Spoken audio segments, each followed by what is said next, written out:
વિસાવદરમાં આમ આદમી પાર્ટીના પ્રદેશ પ્રમુખ ઈશુદાન ગઢવીની જનસભા યોજાઈ। વિસાવદરના કાલસારી ગામે આમ આદમી પાર્ટીના પ્રદેશ પ્રમુખ ઈશુદાન ગઢવીની જનસભાનું આયોજન કરવામાં આવ્યું હતું, જેમાં આમ આદમી પાર્ટીના જગમાલ વાળા, રાજુભાઈ સોલંકી, કૈલાસદાન ગઢવી, રણજીતભાઈ લોખલી, કરશન બાપુ તેમજ મહિલા વિંગમાંથી રેશમા પટેલ, પ્રદેશ મહિલા પ્રમુખ સહિતના નેતા તેમજ વિસાવદર ભેસાના કાર્યકરો હાજર રહ્યા હતા। જનસભાની શરૂઆત દીપ પ્રાગટ્ય કરીને કરવામાં આવી હતી। આ તકે વિસાવદર આમ આદમી પાર્ટીના કાર્યકરો દ્વારા ઈશુદાન ગઢવીનો શાલ ઓઢાડી સન્માન કરવામાં આવ્યું હતું। ત્યારે ઈશુદાન ગઢવી દ્વારા શાસક ભાજપ પાર્ટી ઉપર તીખા કટાક્ષ કરીને જાહેરમાં જનસભા બોલેલ કે ભાજપની નીતિ શામ દામ અને દંડની રાજનીતિ કરે છે, ડરાવી ધમકાવીને ધારાસભ્ય ખરીદ કરે છે અને ત્યારે વિસાવદર અને ભેસાની જનતાને ગદ્દારોને માફ નહીં કરે અને ફરી લડીશું, ફરી જીતીશું નો નારાઓ લગાવેલ હતો। ત્યારે કરશન બાપુ, ભાદરકા, રેશમાબેન પટેલ, જગમાલભાઈ વાળા સહિતનાઓ દ્વારા પણ ગદ્દારને માફ નહીં કરવાનું અને આગામી લોકસભા તેમજ વિધાનસભાની ચૂંટણીમાં આમ આદમી પાર્ટીને વિજય બનાવવાની અપીલ કરવામાં આવી હતી। તેને લોકોએ પણ હાથ ઊંચા કરી વધાવી હતી। આમ આદમી પાર્ટીની જનસભામાં જંગી મેદની ઉમટી પડી હતી। Reporting by Haresh Mehta, Visavadar. આજે વિસાવદરની જનતા ઉપર જે ભાજપે ફરીથી એક તમાચો માર્યો છે, વિસાવદરની જનતાની આબરૂ વારંવાર વિસાવદરની જનતા ભાજપને હરાવે અને ભાજપ છે કોઈને કોઈ રીતે ઉમેદવારોને તોડીને લઈ જાય, એટલા માટે આજે વિસાવદરની જનતાને માન આપીને આજે અહીંયા સભામાં ખૂબ લોકોમાં ઉત્સાહ છે, લોકોએ સંકલ્પ લીધા છે।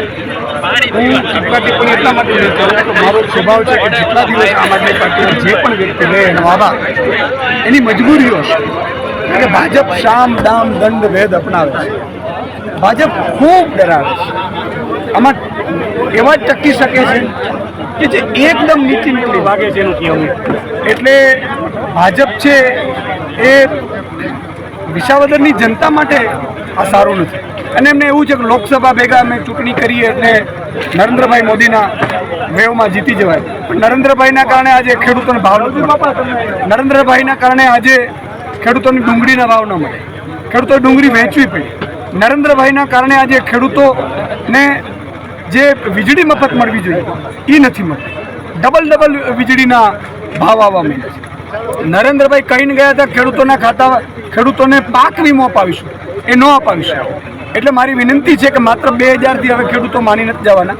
એટલે આ જ વિસાવદરની જનતાએ સંકલ્પ લીધો છે કે ભાજપને ફરીથી પરચો દેખાડીશું અને બીજી વાર ભાજપ શું કોઈ પણ પાર્ટી વિસાવદરની જનતા માટે પક્ષ પલટો નહીં કરાવી શકે એવું જવાબ વિસાવદરની જનતા આપશે। સર, આજનો હવે આ પેટા ચૂંટણી છે એમાં કેન્ડિડેટ છે એ પાછો પાર્ટી છોડીને ન જાય એના માટેના શું તમે પ્રયત્ન? બિલકુલ, અમે આ વખતે ખૂબ માનનીય અરવિંદ કેજરીવાલજી ખુદ મિટિંગો કરવાના છે। અમે જેટલા પણ દાવેદારો છે એમની પાસેથી પણ એફિડેવિટ પણ કરાવવાના છીએ અને સ્વાભાવિક છે અમે એવું પ્લાન કરીશું કે કારણ કે ભાજપ ડરાવે ધમકાવે, ભાજપની એક ફિતરત રહી છે નીચ કક્ષાનું, જે નીચલી કક્ષાનું કાર્ય હોય એ પણ તમે જોયું હશે ઘણી જગ્યાએ ભાજપ એવી રીતે પણ દબાવે છે। એટલે આ બધા પાસાઓ ધ્યાનમાં રાખી મજબૂત ઉમેદવાર વિસાવદરને આપીશું અને એ પણ એફિડેવિટ સાથે આપીશું। ઈશુદાનભાઈ, તમારે સ્વાભાવિક છે કે સાહેબ સામા પ્રવાહે તરવાનું હોય અને એમાં પણ ચારે બાજુથી પાર્ટીના કાર્યકર્તાઓને ભાજપ દ્વારા ડરાવવાના, ધમકાવવાના, તોડવાના, ઇવન ધારાસભ્યોને તોડવાના। આ ધારાસભ્ય 1 વર્ષથી પાછળ પડ્યા હતા બીજા 4 ધારાસભ્યો પાછળ, તમામ રીતે કોશિશ કરી લીધી, બીજા 4 ન ગયા એટલે અમને રાજીનામું કર્યું, નહીં તો 3 જાય તો રાજીનામું આપવું ન પડે, એટલે બીજા 2ની કોશિશ કરી। એટલે તમે જોઈ શકો છો કે કઈ રીતે ડરાવવું, ધમકાવવું। ગુજરાતમાં આમ આદમી પાર્ટીને કોઈ ફંડ પણ રૂપિયો આપી છે એની પાછળ પડી જવું। હમણાં એક મેં કોશિશ કરી કે ન્યુટ્રલી જનતા માટે અવાજ ઉઠાવવા માટે એક શો કરું, કારણ કે મારો સ્વભાવ છે કે મારી પીડા જનતાની જોઈ નથી શકતી, તો કાયમી તો સ્વભાવ નથી થવાની, એટલે મેં શો દ્વારા પણ એનો અવાજ ઉઠે એટલા માટે મેં ચેનલ સાથે ચર્ચા કરી કે મેં એક શો કરીશ। હું ખૂબ મોટો ચાર્જ બીજી જગ્યાએ લેતા હતા. મેં કીધું મારે એક પણ જગ્યાએ ચાર્જ નથી જોતો, મારી જનતા માટે લડવા માટે. તો એને પણ ઈડીની નોટિસ ફટકારી, ચેનલને પણ. તો મારું કહેવાનું એ છે કે આ તો પ્રજાને કોઈ પણ ભોગે દાબી દેવાનું, પણ એમને ભાજપવાળા કાન ખોલીને સાંભળી લે કે જ્યારે અકબરનું શાસન હતું ત્યારે એ પણ એના પક્ષમાં રાજાઓને જોઈન્ટ કરી લેતા હતા. એવું નહોતું જલાલુદ્દીનની સાથે મહારાણા પ્રતાપ નહોતા ગયા, માનસિંહ ગયા હતા, માનસિંહને ડરાવી ગયા હતા. ઇવન ઘણી જગ્યાએ તો એમના પરિવારને પણ એમણે જોઈન્ટ કરી લીધા હતા. પણ મહારાણા પ્રતાપ ડગ્યો નહોતો ને, ઇતિહાસ એનો જ લખાણો છે.